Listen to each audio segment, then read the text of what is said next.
Hi, I'm here with my friend David, and we're talking about the spirituality of you being you, a class that we've created. And David, I wanted to talk to you about a little bit about you. And I know you don't like talking about you because this is not about you, and I understand. You're a very humble man. Help me understand what it is that you're doing. What are you seeing when you're working with people, or in this class, for example, in the oneness? What are you seeing? And when you see it, how do you know what to do? Do you have a protocol, or I know you're a physician, so as a good physician would do, if something's wrong, you'll try to start to trace things down. Can you walk us through what that looks like for you? I kind of have ability to view things a little different than other people, but I think it goes back to a major trauma I had when I was 3 years of age. I had fell and hit my head, and in a matter of 2 weeks after that, I started going what's called ophthalmic seizures. Yeah, these are seizures where you go back and fall back on your back, arch your head and your feet and your head are touching the ground, arch backward, till I cut my air supply off. And my air supply would cut off, and that's how I'd come out of seizures. Even though I was put on medication later on, I still had seizures like that. They were just less severe. So I did this 16 times a day for about 6 months. So what I was doing, I was dying 16 times a day. And after I cut my air supply off, then I'd come back again. I actually learned in both worlds. I learned to live on the other side and this side too. It's a very unique experience, but since I did this at 3 years of age, I thought everybody lived like that. I didn't realize there was a separation or a difference there. I like the other side very much, but I like this side too. I'm supposed to be over here, so that's why I'm here right now doing this work. So in some ways it helped develop a part of me, seeing the spirit world, and what I'm trying to say, transition world on the other side is different in this world. It's much more peaceful and quiet. It's a very peaceful, loving place to be at. So it's not a foreign place to be at. This side we have more trauma and stress on this side than we do over there. Then we can go into the other field that I did. And then I started later on. I went through Logan College and chiropractic school, and I graduated almost 48 years ago. And that's when I started using myself and using my gifts. I actually started to develop my gifts that I didn't know.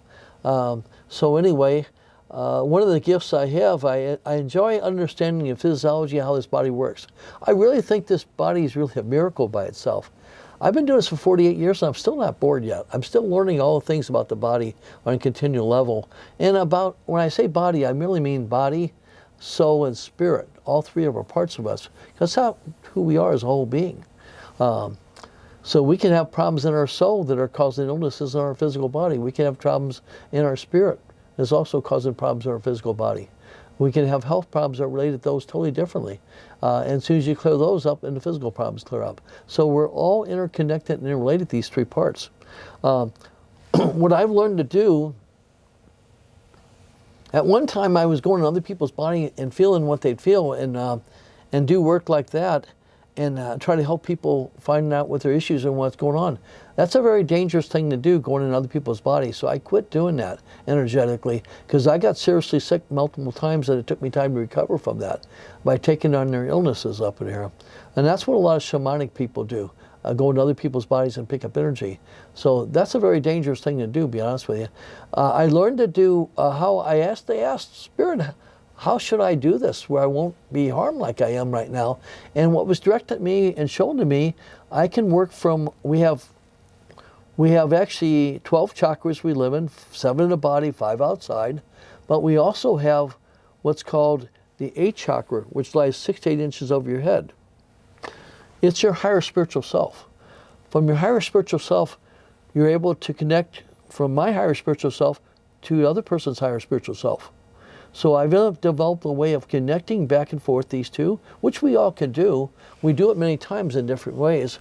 So by doing that, I've developed a connection with that, and I also talk to higher spiritual self, their higher spiritual self, ask them questions and ask them things, and they give me information back. And from that point, I can facilitate myself to their higher self to direct them what they need to do. So basically, I do that by visualizing, and when I see the problem, visualizing a problem correcting itself, and also visualizing that I hear sounds when it happens, so you can understand visual, auditory, and kinesthetic field changes are happening. So these are things that I do with people, and it seems to be very helpful, helping facilitate people that way. I also been shown very clearly that I think the major two areas that hold us back is damage done to our energy fields. Our energy field is an aura going out 3 to 5 feet around us. Anything that comes to us has to go through that energy field first. That's our first line of defense. And what we have is also a second line of defense, a memory system, which is our DNA. And our DNA is not constant, it's constantly changing. It alters to the energy changes we have around us. So it helps us to adapt to the world we live in so we can survive in it. But also by going and facilitating people and getting their DNA switched on and allowing their energy field to heal, it allows people to heal themselves. So they're able to heal themselves, and all I do is facilitate the process, but they go into a healing process where they can actually heal themselves. So David, I know that you've done, many people do the muscle testing, and you simply have that feeling. So, you know, if you're checking to see if there's a problem, that, you know, there's a yes and a no. For example, right now. Well, let's show you that right now. For example, right now, David, I'm actually feeling anxious, and there's something when you're speaking, I don't know if it's something that's come up. Now I've learned from you, and I'm trying to figure out what's happening and why I feel this anxiety right now. Okay, well, let's go ahead and do things. We can go ahead and do a muscle test. The kinesiology has been around for a long time, and there's a part of kinesiology being congruent, which your answers are incongruency. Say, for instance, John, I am John. He's congruent with that. Now have John say, I am David. I am David. Look what happens. He's not congruent now. I'll hold his heart as tight as I can, right? Yeah. Doesn't know he gets weak right away. Yeah. I am a male. I am a male. Firm. I am a female. I am a female. See? Yeah. Incongruency up in here too. Now, you can do this muscle testing by asking questions and see what's congruent with the body, not congruent with the body. What I have learned to do, I'm very sensitive to energy, so what I have done over a period of time is I've learned to feel the energy shifts when I have answers. Instead of being congruent and non-congruent with muscle testing, I can actually feel the energy shift in a person. So at one time I did kinesiology, and one time I did some dowsing work. You can do that too. There's other different ways. You can do the brine rods too if you want to, for testing things out. This body wants to communicate with us. So all we need to do is develop a way of communicating. I've learned to develop my 8th chakra to my 8th chakra, here's back and forth. So by asking questions, I actually I feel energy shift change right there. So I don't need to do muscle testing anymore. I'm very sensitive to energy. So over the years, I've learned to do that, and it works really well for me. Some people it might not work well for, but it's depending where you're at, and you're developing who you are. And I think partially because of the head injury I have, my brain works a little differently, and I can pick up things a lot better in some areas that way. I'm not saying anybody else can't do it. This is my gift that I'm doing. Everybody has special gifts. My gift that I have is no one better than anyone else's gifts. We all have special gifts. And when we do this work with you being you, we are a class where we want people to develop their gifts. I don't want them to duplicate, be a David. I want them to be their own individual self and develop their gifts. Because these are gifts that they have, that everybody has, are very extremely important. And this one is going to shift and change this whole world we live in by people becoming their true conscious and spiritual authentic beings, and also using their gifts. So David, I'm willing to be vulnerable on the camera for this example. You know, because as we were talking, you know, I had this wobble in my head. I had a sense of anxiety that came over. So let's maybe just verbalize the process that's happening then with you. You're obviously connecting to my 8th chakra. And so what would you do to help to facilitate energy with me right now? Well, and I can do this muscle testing. You know, John has anxiety. See, he's showing anxiety. Is this a spiritual? Is it emotional? Emotional level. It's emotion. Is this the soul or the spirit? Actually, this is a feeling of emotion is connected to the spirit. Now, I can do it that way, or I can ask questions of the higher self. I can do it either way. So I'm going to put this down here. I did this starting out, and I'll kind of finish up with what I do. So if you notice that this is spiritual, and the emotion in the spirit is anxiety. Anxiety is a deep-rooted feeling that something's wrong. It doesn't tell you what's wrong. It just says something's wrong. So when you find out what it is wrong and correct it, and guess what happens? The anxiety goes away. So let's see what this anxiety is with him and his spirit. He's feeling a disconnect. Is it disconnect with his spirit? No. Disconnect with his soul? No. Disconnect with his body. So spirit and body disconnect is what's happening right here. This is an anxiety, okay? Next thing I can ask real seriously, do I work with the spirit or body? No, this has a problem with his body not connecting to his spirit. Remember we talked about the 5 poisons? Ignorance, greed, hatred, jealousy, pride. This is pride. This is pride about John and his spirit. So is it pride about spirit? No, pride about John. This is John having pride about his own self. Okay? So what we're going to do right now, this is an insult. Did this happen in this lifetime? No. This happens to be a past life issue. Mother, father's generation, no, past life issue. Let's see how far it goes back. 7, it goes back 7 past lives on him. So there's a traumatic event or a trauma that happened back there with him, and out of this event, he separated from himself, his physical body. But that trauma was so severe it altered his DNA, and it's stuck in his DNA memories that he had from all these lifetimes of present. So what he's really trying to do is facilitate this process to let this go. But it's been stuck here and it hasn't been done. So we'll do this right now and clear it right now with him, all right? Yeah, so what we have is, I told you we had something got through his energy field and damaged the DNA, and that DNA is still memory that he's bringing back with him. So it's actually a memory pattern we need to work with.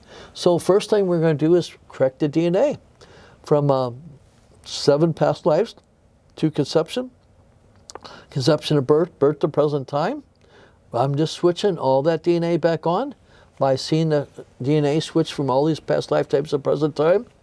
And actually hearing the DNA actually clicking back on again and feeling the shift in his energy field. Yes, there we go. It's shifting real nicely right there too. I feel that. Now, we got the physical part, the DNA collected. Now we're going to go a little bit deeper and correct the energy memory pattern.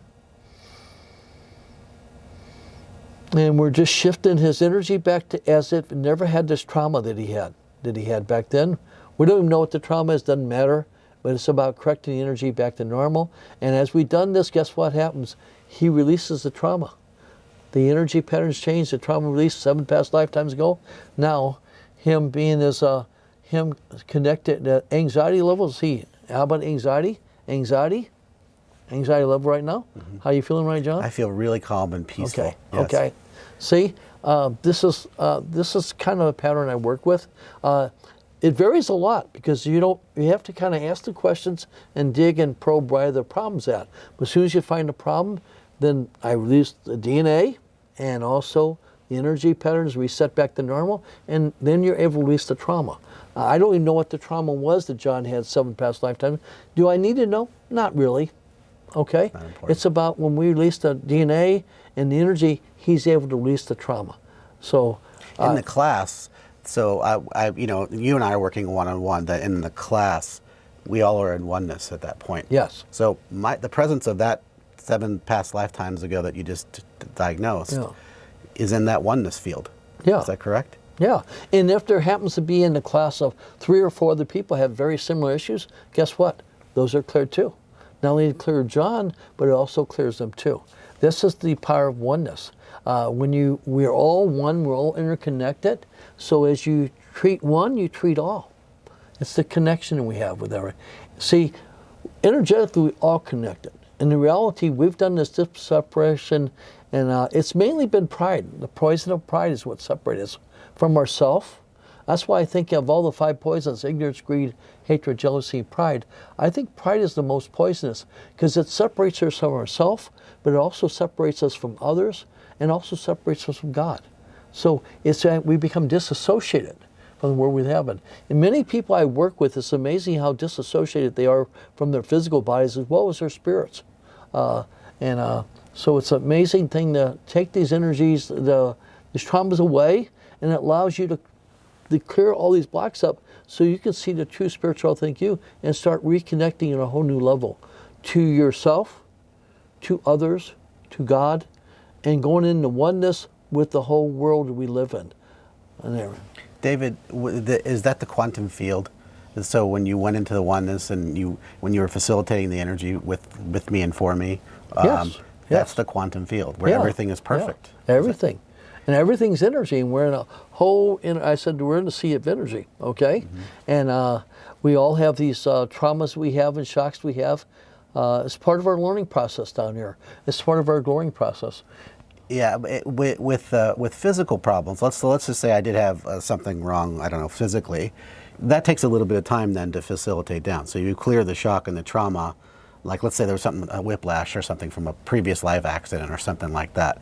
I can bring that pain into this lifetime. Yes. But then when it gets facilitated, it might take a few days, weeks, hours. I felt when you did that work on me just now, I felt that almost immediately. I felt my whole body calm down. Okay. How about on the other aspects? So because people will come here with chronic problems, osteoarthritis, or the list goes on and on. Yeah. Would you expect them to have immediate relief? How does that work? Sometimes we see immediate change in the body because I said it might be spiritual, it might be soul, but it also affects our physical body. The Chinese have mapped out emotions 2,500 years ago, showed how emotions affect our physical body and our being. So sometimes on releasing these, people will see immediate results, but other times where physical problems take time to heal. But this healing process, we actually have healing process in our spirit and our soul in our body. But some of these things you can see immediately, like you just saw a change with John right now. If a lot of times emotional changes you see right away. But sometimes there's physical changes, even though people feel relief, it takes time for the actual area to heal up. Very good. Well, thank you, David. That was I appreciate the support. Right. That actually helped me quite a bit during the video. You're welcome, John. Thank you. Yeah. Thank you.